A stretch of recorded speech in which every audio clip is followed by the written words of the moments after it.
Pick Six with Mully and Haugh starts now. All right, guys, what's your read on the Bears' continuing attendance issue over at the OTAs? How about defensive passing game coordinator John Hoke saying Jalen Johnson has been involved in team meetings via Zoom, is watching practice film, and texts almost every other day with questions?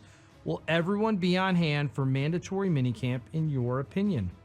Well, that is the big question. I mean, none of this matters. The idea that you're not showing up for voluntary practices, I'm sure it matters to the coaching staff. I'm sure that it matters to the hierarchy there at Hallis Hall, but there's very little you can do about that. Guys are entitled to take their time if indeed that's what they're doing. But if somebody actually doesn't show up at a minicamp, now you got a contract holdout. Now you got a significant question. And I think that, you know, given what little information we have about Jalen Johnson and the fact that he believes he is he's ready to sign, right? He needs to get paid, and they're not rushing to get that done. That would seemingly be the slowdown. But even that is speculation. We don't know, and this doesn't matter, and Nate Davis doesn't have to turn up until he has to turn up. And I think as long as everybody is at the mandatory minicamp, I don't think this is an issue. And I think it's clearly we've got guys now that are not going to show up for the voluntary, and I'm using air quotes, voluntary OTAs. So that is just the reality of their decisions. And, you know, we don't know what different teams think about it or what Players Association advice has been about some of this stuff. But we know that there are the same four guys not there. You know, two we're saying that's injury, Eddie Jackson and Darnell Mooney. And obviously there were guys there that didn't practice because of whatever strains or whatever, you know, twists and turns and whatever it might be. But flat out four guys weren't there, two injured, one a veteran player who just got $30 million. And a guy that seemingly has a contract issue. So it's all speculation until they miss something mandatory. Now, this part's not crystal clear, but David, I'm sure you know Alex Shapiro. Yeah. So he tweeted, Eddie Jackson has been at Hallis Hall for Bears offseason program, participating in meetings and things like that. We just haven't seen him on the practice field as he works on his rehab. Yeah, right. So he's okay, but like, that's not a guy missing anything. But at first, it was reported that he wasn't there. So he actually was there. So guys like me were giving him grief for not showing up, but he actually was there. Why can't the Bears tell us what Alex Shapiro tweeted? Why is that like why is it not okay to tell us that he's here in the building? He's just not out on the practice field, so that we don't have to speculate. I don't know. I don't know how it was asked. I don't know how it was answered. And you don't know if they want to reveal that a guy is dealing with an injury. The injured guys aren't as big of a deal. Mooney and Jackson. Everybody should be in the building. In one person's opinion. Darnell Mooney and Eddie Jackson aren't concerns. And Darnell Mooney, I don't know who he thinks he is that he can sit around and not show up. I mean, Darnell Mooney is rehabbing. Yes. So rehab at Hallis Hall. It's the best doctors in the world. I'm sure up there. that he's sure they're doing better than the right what's at things. South Beach right now. Okay. Nate Davis is the biggest issue. Yeah, That's I don't think so. issue. I don't agree. Nate Davis signed a free agent contract with the Chicago Bears, has a track record. Talked to somebody in Nashville yesterday who knows him, and he's not going to be a problem, I don't think. Maybe he will be, but I would be surprised. The injured guys are the injured guys. This is a one-person story. Right. This is about Jalen Johnson. NFL coaches, NFL teams, they want volunteers, not hostages. That's the Mike Tomlin line. It is voluntary. But it says something when you volunteer, when you choose not to volunteer to be there. He's in meetings, great. This won't lead anywhere, okay. But there is a contract impasse that they're going to have to address at some point in time. That's why this is a story. That's why we're talking about it. Not because Eddie Jackson or Darnell Mooney are picking what doctors they want to go or where they want to sit during practice. Those are irrelevant details. Nate Davis will be here soon enough. I'm concerned about Jalen Johnson. Only because the track record with this regime is not good. He had a pretty good year, but he also missed 6 games. You got to be on the field. You got to be available. You got to be dependable. You got to be reliable. When you don't show up for voluntary workouts, you make a statement. That's okay. We're going to jump to conclusions. That's what we do. That's part of being a professional athlete. Being professional, the professional part of it is hard to uphold. Not being at voluntary activities isn't necessarily as professional as you could be. That's all. I asked Lance Lynn this exact question. What did you think of Mike Trout hitting a 461-foot home run and Shohei Ohtani adding a 459er and a 425-footer for 6 RBIs against Lance Lynn, combining for 6 RBIs? Come on. Do you really feel relieved that Moncada had nothing to do with that? Just spare him upsetting Lynn? How about Ohtani now having 12 home runs in just 31 appearances versus the White Sox? Okay, those are good questions. One at a time. The first one is that if you do the math, those are like 1,300 feet of home runs against Lance Lynn. That's like a quarter mile. And that's a lot. That's a lot of distance. And I wonder, as I did, I know he's coming off of 3 victories and he was looking good, but he looks cooked at times. He looks like he's done at times. He's up, he's down. This is who he is at the stage of his career. Okay. If I was Yohan Moncada, I might have thrown my glove into the air after the first home run. I just would have. That made me laugh so hard yesterday when you sent that text. Yeah, that was great. Yeah. But wouldn't that be your reaction after getting, embarrassed on Saturday by the guy who's giving up all these home runs and throwing batting practice? By the way, if Shohei Ohtani is taking everything about the inside fastballs and taking them deep, wouldn't you try to, I don't know how you pitch the guy. Maybe you can't pitch to him. It sounds easier said than done. But, boy, those were bad pitches to 2 great hitters. So, yeah, that was one of those moments. Relieved about Moncada. That's funny. And as for Ohtani having 12 home runs against the Sox in 31 games, it tells me that he likes to hit in Chicago. I love it. I knew that was going to be the reaction there. Love it, love it, love it. This also, what I didn't love, though, is I only knew about the home run thanks to our group text. Because I was watching the Cubs. Right. Because again, you have Babe Ruth, Michael Jordan, and a unicorn playing over at 35th and Shields. And oh, by the way, at the same time, the Cubs are hosting the Rays. So what are you supposed to do? Shame, shame, shame on Major League Baseball. Good for Shohei Ohtani, bad for Lance Lynn. Yeah, I like that, Dustin. I like that you had 3 guys for the 2 players because, of course, the one guy pitches and hits. Look, that was a disaster. Lance Lynn was god awful. I think I can't remember which one of them it was because there were too many of them. I think he threw 3 pitches to the same spot, and finally it was unloaded. And like, really? Are you going to keep doing that to these guys? Those are the guys you can't let beat you, and they beat the hell out of them. That is pretty serious stuff when you think about putting a fork in a guy. Awful, just awful. There was another statistic they showed during the game that Mike Trout is on base more against the White Sox than anyone in history other than Babe Ruth. So he's Babe Ruth. So it's not just Ohtani hitting home runs. It's Trout living on base against the White Sox. Oh my gosh! Like, thank God that they're in the division they're in, because if they were in that one, oh boy, there'd be Hall of Fame inductions by the end of the year. And I'll answer some of your questions when we get to that point. Watching the Sox lose 5 of the last 7 games, they've now fallen to 23-35 overall. Are you finally ready to declare this bunch as going nowhere? Or are you willing to wait until the 4th of July, Rick Hahn style? I don't know that I have any choice. I think I gotta, the one thing we learned, people were talking about change and who's going to last and what's going to happen. Well, nothing to see here till the 4th of July anyway. I got a serious problem with how bad this team is, and the very fact that they've lost games now.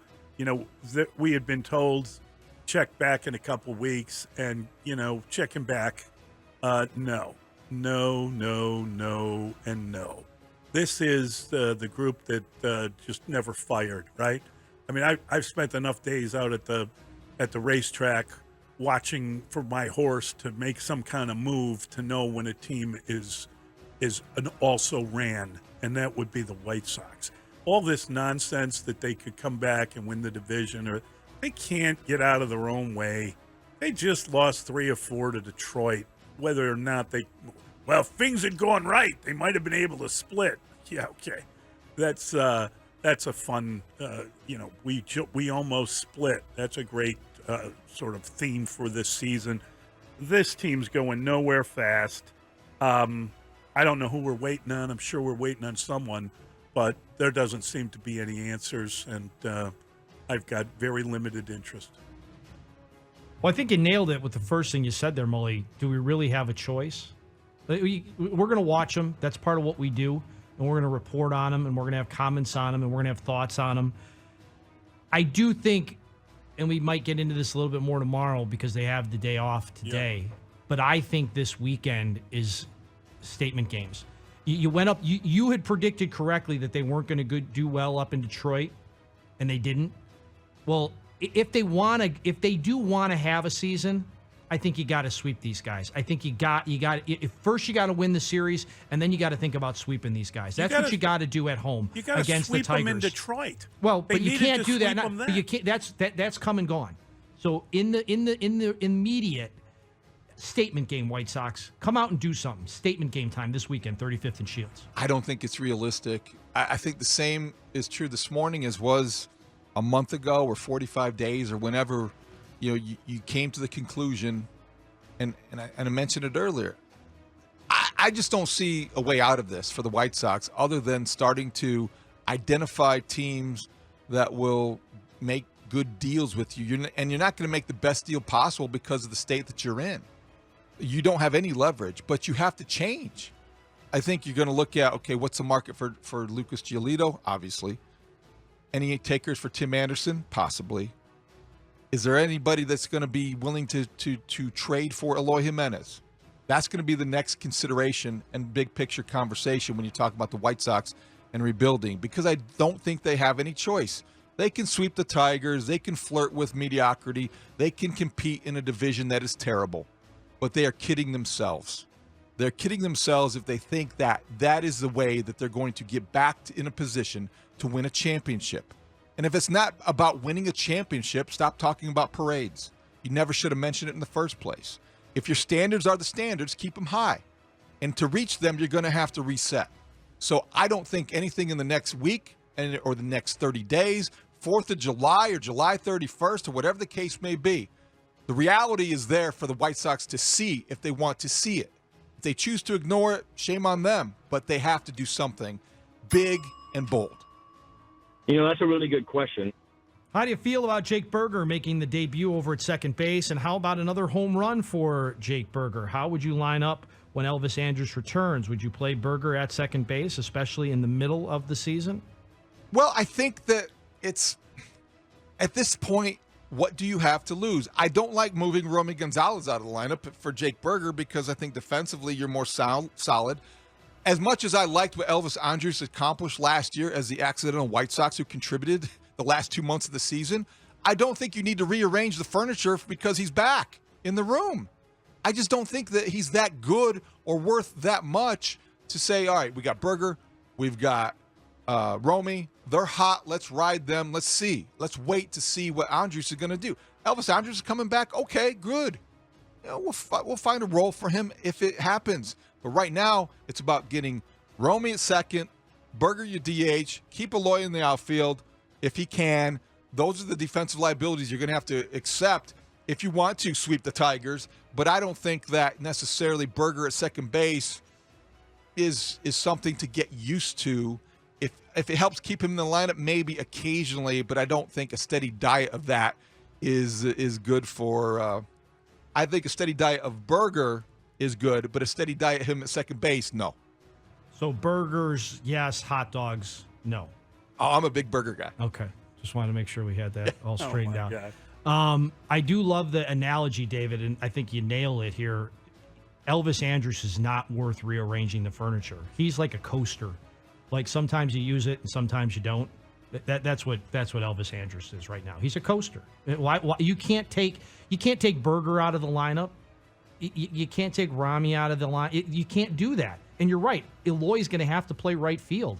You're going to have to try to get away with that based on the fact of lineup construction. You're going to have to do that.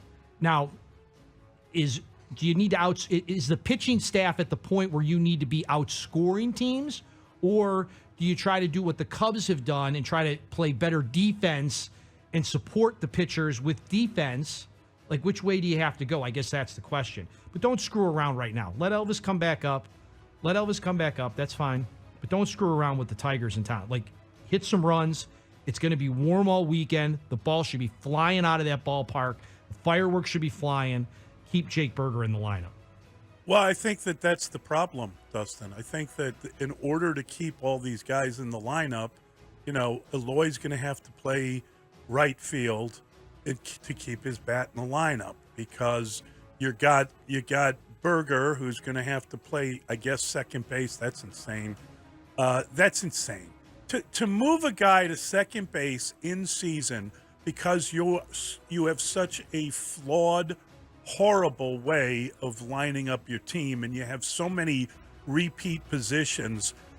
Sheets you want to play as well. You want his bat. So in order to get all these guys onto the field, they're doing this nonsense with Jake Berger. Ozzie told us 2 years ago that Jake Berger needed to go to winter ball and learn how to play second. You can't teach him that while the season's ongoing. I mean, I was really impressed he hit a home run, because you would think, I have no idea, but if you're out there, you just don't want to embarrass yourself trying to play second base. And he had a play, got a grounder, threw it to first base. Congratulations. It's just, this underscores how desperate and how horrible the White Sox are. There's no other way around it. That you would try something beyond comprehension like this while the season is ongoing. What is it? It was it June 1? Is June 1 today? It was May 31st yesterday when you moved the guy into second base. Come on, man. Come on. Great question. Great question. Okay, are you concerned when you see any pitcher leave a game with forearm tightness, let alone a guy like Justin Steele, best young pitcher on the roster? Cubs manager David Ross said he'll get imaging done today. Get some imaging tomorrow, and we'll go from there. But I think it's just some forearm tightness, according to the trainers. All right, according to the trainers, are you concerned with forearm tightness, discomfort? Oh, yeah. I think that it's like about as concerning as anything when your best young pitcher has to leave after 3 innings while he's gotten 9 outs. I'd say that is a reason to be. He also grimaced. You saw it on his face, and you saw him shaking his hand, and then they went out, and it was just out of precaution. He felt okay. I hope the trainers are right. I hope there's nothing there, but that didn't look good. And that is not a happy thing to see happen in any way. I would imagine he's going to be out for a little bit. And Dustin, you're right. Maybe Assad can take over. Hey, Wisniewski was just brought back up. He looked pretty good. So maybe he's back in the starting rotation. I don't know. But that doesn't change the long-term concern that you have over injury. Let's hope that he's fine and gets to San Diego and they decide to give him a week off or rest him a start, something like that. But that there is nothing good about a pitcher coming out of a game with forearm tightness, especially a guy like that. No, there's zero good of him coming out. I guess the only, if you wanted to look for a good, is that they all collectively knew it was time. So he got through, he went back out there to start the fourth, and he didn't do anything officially in the fourth. So that was good. Like, maybe if he had pushed it too hard and said, I got this, I got this, pulled the tough guy card, maybe it could have been worse. But we'll find out. Let's see the imaging, and then let's overreact tomorrow. Okay, Dr. Rhodes. I DR, understand baby, that. DR. Well, DR Rhodes, you're exactly right. I think this is The doctor is in. you're really holding your breath if you're a Cub fan. this is the guy in your rotation that you can least afford to lose. We could say Marcus Stroman, but Marcus Stroman's future is uncertain, as we discussed yesterday. Are you going to extend him or are you going to trade him? Justin Steele is a young left-handed starter who has been as good as anybody in baseball, as good as anybody with the Cubs since Jake Arrieta. He's had that kind of success in that kind of a run, and now after 9 outs, 9 up, 9 down, he has to leave a game with an injury that typically has been a precursor to Tommy John surgery. You don't want to think the worst, but you do fear it. There's no doubt about it. That's human nature. So this loss would make Cody Bellinger's absence seem like, just a couple days off or a hangnail. This is a significant injury if it is, in fact, an injury, and it changes the course of your season.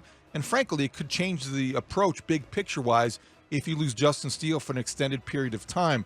God forbid the season. But I hope it's just something that the imaging is, as Dr. Rhodes said, nothing to get concerned about, and he makes another start or even skips a start and is on the 10-day IL. That would be the best-case scenario. And yes, this morning, unfortunately, we are all forced to consider the worst case, and that's why we are overreacting, because he did leave the game after retiring 9 in a row. This will be a pick six. There's your ball game. All right, do you agree with the decision to take Hayden Wesneski out after 3 2/3 innings of good relief work? How awful was it seeing Mark Leiter Jr. effectively blow the game at that point? Would Wesneski have gotten out of the jam after a questionable jam? Never know that. I did think that it was a little bit after 59 pitches. I thought maybe you could get another inning out of him at the time when they took him out. But it's easy to second guess now. Mark Leiter has been their most effective reliever. Didn't have it yesterday. Tough one, but I think the good news was nasty. Looked nasty. He did look nasty. I might have given him Brandon Lowe, or I'd have told him don't throw him a strike, but there had to be some massive statistic that told them after the free pass that you had to get him out of there and let him not face Brandon Lowe. I got to tell you, I thought that had he gotten another batter, they'd have won the game. I think that I felt that he wasn't done. I know he walked the guy and they pulled him, but he walked the guy because there were some dodgy calls in that at bat. I didn't feel like he had completely lost his stuff or anything like that. And you're right, Dustin. Obviously, there had to be some analytic that said it was time for him to come out. But I thought he was pitching well, and I thought he'd have gotten out of that inning.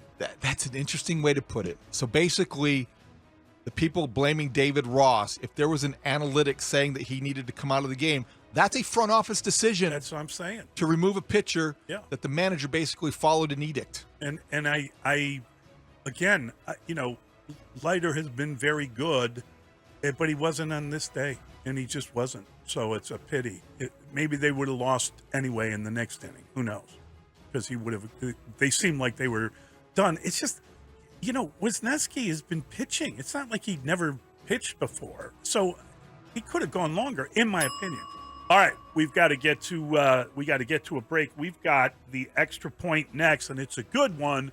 We're going to tell you who wins the winter sports. Simple as that.